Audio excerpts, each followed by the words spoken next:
surtout les Marocains, là, ça commence à monter crescendo. Et par exemple, le dernier match moi, que j'ai vécu, Nigeria, là, Maroc-Nigeria, c'était mon cœur allait lâcher. En même temps, 120 minutes, tir au Non, but, non, vraiment, c'était difficile de faire pire. J'ai vu des gens pleurer, alors j'imagine même pas si on la gagne, donc j'espère vraiment qu'on va aller au bout.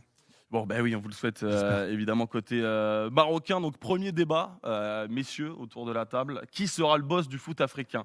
Le Sénégal ou le Maroc? Alors, on va faire un petit tour d'horizon des derniers résultats. Côté Sénégal, finale de la CAN 2019, victoire CAN 2021, huitième de finale à la Coupe du Monde 2022. Des victoires importantes, très importantes pour le continent africain contre le Brésil, 4-2 en 2023. L'Angleterre, 3-1 en Angleterre. C'est la saison dernière, donc en 2025. Victoire au CHAN 2022. Et côté Maroc, demi-finale de Coupe du Monde 2022, évidemment, au Qatar, ce qui est le meilleur résultat dans l'histoire pour une nation africaine. 3 CHAN sur les 4 derniers, donc ça prouve aussi le vivier marocain. Il y a eu 19 victoires de suite. La victoire aussi en Coupe arabe, championnat du monde du vin, une médaille de bronze aux Jeux Olympiques. Elton, je te vois dégainer le micro tout de suite. Entre ces deux palmarès récents, déjà, lequel te semble au-dessus? Walid Regragui l'a dit en conférence de presse. On était ensemble lors de la conférence de presse d'avant-match contre le Nigeria. Il a parlé de l'une des meilleures équipes, si ce n'est la meilleure équipe quand il parlait du Sénégal. Pour moi, le Sénégal, par rapport à ce qu'il a montré sur les 7-8 dernières années, c'est la meilleure équipe sur le continent par sa régularité. On parle quand même d'une équipe qui est sur 3 finales sur les 4 dernières éditions. Et, la Côte d'Ivoire, c'est quelque part l'anomalie statistique parce qu'on parlait d'une équipe qui avait fait 9 points sur 9 possibles.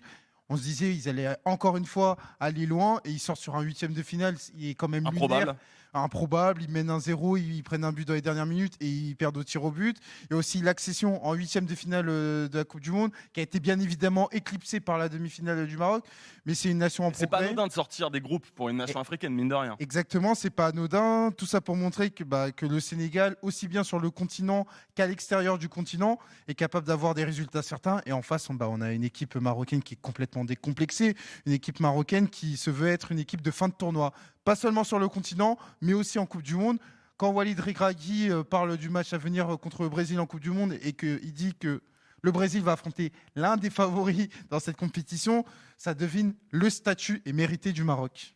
Cédric. Ouais, mais ce qui est paradoxal avec le Maroc, c'est qu'ils ont assis leur statut au niveau mondial avant de l'asseoir au niveau africain. Par le dessert, en fait. Ce qu'on a annoncé quand même quelque chose de plus compliqué, demi-finaliste du mondial, sans avoir prouvé sur le continent africain, ça montre un petit peu la qualité de cette Coupe d'Afrique, au final. Puisqu'on peut faire des demi-finales de Coupe du Monde, on peut avoir des séries de victoires et être en échec quand même à la CAN depuis, je ne vais pas dire 50 ans, mais alors donc, pour répondre à la question initiale, si le Maroc bat le Sénégal, ils vont rétablir la meilleure nation au niveau mondial et au niveau africain. Voilà. Pour l'instant, je pense que le Sénégal est devant pour les raisons évoquées par Elton.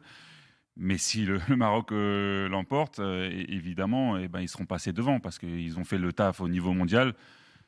Ils ont la réputation d'une équipe demi-finaliste. Ils vont aller à la prochaine Coupe du Monde sans complexe. Et en plus, ils vont gagner chez eux. Donc, grosse pression pour les Marocains parce que c'est quelque chose qui va pouvoir un petit peu finaliser leur gros projet depuis des années. Ouais, exactement. Julien, toi qui suis beaucoup le foot africain, on parle beaucoup du Maroc ces derniers temps avec des victoires chez les U20, en Coupe arabe, avec les joueurs locaux au CHAN. Mais le Sénégal aussi, on parlait des victoires en Angleterre, notamment la victoire en Angleterre 3-1. Ça, c'est pas rien, parce que déjà, c'est rare de voir des matchs amicaux entre nations africaines et européennes, mais d'aller taper un très gros du continent européen, c'est pas rien. Moi, je les ai vus au Portugal, le Sénégal taper, comme tu dis, le Brésil. C'était au Portugal il y a 2 ans à peu près. 2023, ouais. Ils ont mangé. C'était peut-être un amical, mais en termes de psychologie, c'est important. Moi, ce qui m'intéresse, c'est que c'est les 2 meilleures nations, les 2 meilleures fédérations, celles qui travaillent le mieux, qui sont récompensées. Bon, à savoir qu'il n'y a que, je crois, 3 pays qui peuvent faire le Grand Chelem, c'est-à-dire gagner toutes les CAN. Et le CHAN, maintenant ça n'existe plus, mais si le Sénégal gagne la prochaine CAN U23, ça sera le premier pays à avoir gagné toutes les CAN plus le CHAN, c'est pas rien, et ça récompense un travail global, holistique de la fédération. Avec un corollaire évidemment pour les deux nations, c'est avoir beaucoup de joueurs en Europe aussi, en plus de les projets football locaux, que ce soit ici un football de club, au Sénégal plutôt un football d'académie, oui. et de former ces jeunes équipes. deux scénarios modèles un peu différents, mais ouais. finalement l'Académie Mohamed C'est pour VI ça que je au dis, Maroc et Génération Foot, etc. du côté du Sénégal. Mais Sénégal n'est pas réputé pour avoir des gros clubs performants sur le plan continental, à l'inverse du Maroc, qui est un des meilleurs championnats avec des gros palmarès, Wydad, Raja, etc. Ou l'an dernier, Berkane récemment. Mais un corollaire dans les deux, c'est avoir des joueurs en Europe. Et donc tout ce travail d'aller convaincre des binationaux de plus en plus tôt et de manière de plus en plus pertinente. Et est-ce que si le Sénégal perd en finale de très peu, le Maroc quand même détrônera ce rôle de leader du foot africain? Est-ce que tu penses ça, Cédric? Parce que ça ferait donc 3 finales sur les 4 dernières CAN pour le Sénégal. On le redit, très sérieux en Coupe du Monde, qui bat des grosses nations mondiales. Donc est-ce que ça suffira à faire du Maroc le numéro 1 du continent? Je pense qu'il se rapprochera très dangereusement du Sénégal, mais après, qui est premier, qui est deuxième? Finalement, peu importe. Ouais, moi j'ai envie de les voir aller très loin lors de la prochaine Coupe du Monde. Je pense qu'ils poussent le football africain vers le haut. Je pense que c'est le plus important. Et au contraire, c'est important d'avoir des nations, comme l'a dit Julien, qui travaillent bien et qui permettent à ces pays de tutoyer le très haut niveau CAN après CAN. Ce que fait le Sénégal, c'est juste incroyable. Alors que des champions d'Afrique, je crois qu'il reste 10 joueurs. Ils ont changé de sélectionneur, mais c'est toujours aussi performant. Ils vont avoir leur défenseur central capitaine suspendu, mais je pense que ce qui arrive, c'est au moins aussi fort. La douceur, c'est pas mal, en effet. On va parler peut-être au niveau tactique tout à l'heure. Et puis, ils ont montré une maîtrise en demi-finale. Donc, c'est du top niveau. On n'avait pas l'habitude. Souvent, on avait des nations qui faisaient un peu les montagnes russes. Ouais. On arrivait à la CAN. Si c'était un petit peu structuré avec des bons joueurs, on arrivait à faire quelque chose. Maintenant, ça ne suffit plus. Il faut être tactiquement prêt. Il faut être physiquement prêt. Le Nigeria l'a payé, notamment en seconde période. Et les deux nations donnent une très très belle image du foot africain. Au final, pour moi, Aurélien, cette fin de compétition annonce quelque chose qui est très important pour le continent, à savoir qu'il y a une super élite. Et dans cette super élite, tu as le Maroc et le Sénégal, deux équipes qui étaient en phase éliminatoire de Coupe du Monde, deux équipes qui peuvent capitaliser sur un travail fédéral, comme l'a expliqué Julien, qui est compétitif, qui est très important, et deux équipes qui aujourd'hui se tirent la bourre pour avoir alors ce titre honorifique. Il y aura un titre tout court dimanche, mais ce titre honorifique sur les prochaines années, parce qu'on a besoin de pouvoir capitaliser sur le continent, sur des locomotives, des exemples, des phares, pour avancer, pour avoir des équipes qui n'ont pas forcément que des prétentions africaines, des prétentions africaines, mais des prétentions aussi mondiales. À ce titre, le Sénégal, on est bien placé pour savoir, va être dans une poule extrêmement compétitive à la Coupe du Monde. Idem pour le Maroc.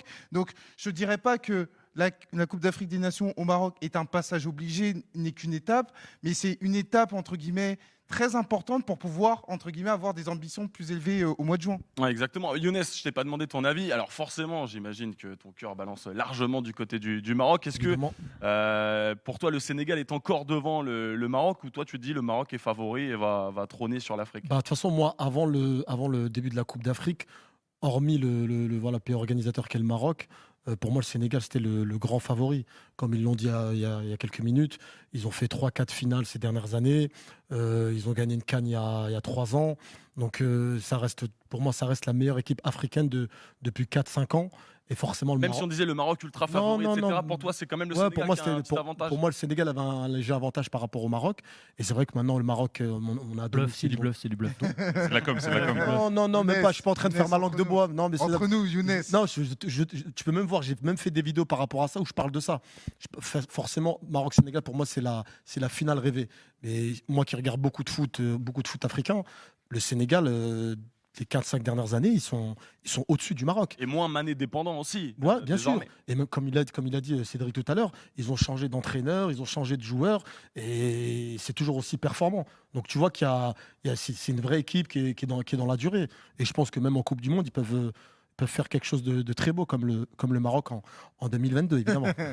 D'ailleurs, est-ce que ça peut devenir deux dynasties, parce qu'il y aura une CAN en 2027, en 2028 avant de passer. Ouais, on n'y est pas encore. Mais non, mais mine de rien, c'est tellement rapproché que si ces générations-là, c'est quand même deux jeunes équipes, ça peut aussi devenir la confrontation ultime en Afrique. Et ça va être toute la question, parce que comme l'a dit Cédric, ce serait quelque chose. Enfin, il l'a plus ou moins sous-entendu. Ce serait quand même quelque chose d'inédit d'avoir deux équipes qui soient au-dessus du lot quand on sait que sur le continent africain, il peut y avoir la hiérarchie qui peut être bouleversée. Ça va être le prochain défi, aussi bien pour le Maroc que pour le Sénégal, être les deux fers de lance et pouvoir résister aux autres nations qui vont continuer de travailler. Ouais, après, faire attention quand même, parce qu'il y a dans les deux nations, il y a une colonne vertébrale avec gardien, défenseur central et des milieux de terrain qui ne sont pas tout jeunes. C'est ça. Au Sénégal, tu peux prendre Gana Gueye, Kalidou et Edouard Mendy. 2027-2028, Sadio aussi.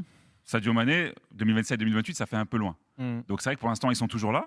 Ils ont réussi à renouveler. Il y a des binationaux, il y a d'autres joueurs qui se sont affirmés. Des petits joueurs qui sont Comme le petit Mbaye, évidemment. Et puis il y a un vivier de joueurs. Mais je pense que dans quelques années, ce sera vraiment Maroc et Sénégal. Ils auront des colonnes vertébrales différentes. Là, tu vas avoir des questions à te poser sur ce fameux renouvellement de génération. Et sur des postes importants, les postes de gardien de but. Bon, au Sénégal, ils sont plutôt bien pourvus, ça va. Le Sénégal, avec Sadio Mané, il a dit en conférence de presse, ça devrait être sa dernière Coupe d'Afrique des Nations, même si encore une fois, ça a confirmé. Donc, il va y avoir des questions à se poser là-dessus. Pour le Maroc, je pense que ce sera peut-être l'année suivante. Mais toujours est-il que ce fameux renouvellement de génération, couplé au fait que tu vas devoir avoir des résultats immédiats, ça va être un enjeu.